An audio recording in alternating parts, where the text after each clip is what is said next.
Nasawi ang isang opisyal ng Philippine Coast Guard matapos pagbabarili ng hindi pa nakikilalang sospek habang sakay ng kanyang sasakyan sa Barangay Veterans Village, Ipil, Zamboanga, Sibugay noong 15 ng Enero 2026. Ang News Now sa report.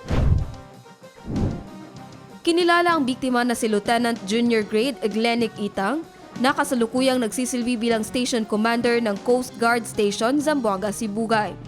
Batay sa ulat ng Philippine Coast Guard, dead on arrival sa ospital si Lieutenant Junior Grade Glenic Itang matapos ang pamamaril na naganap sa Barangay Veterans Village.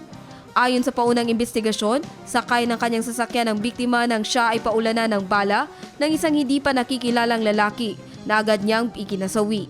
Si Lieutenant Junior Grade Itang ay miyembro ng Coast Guard Officers Course Class 26-2020, Hiraya, Masiklab, at nakatalaga sa Coast Guard District, Southwestern Mindanao.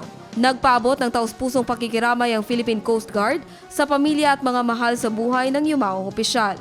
Patuloy ang mahigpit na koordinasyon ng PCG at Philippine National Police para sa masusing investigasyon sa insidente at upang matukoy ang pagkakakilanlan ng sospek at maihatid ang hustisya sa pamilya ng biktima. Jen Garcia, iMinds, Philippines.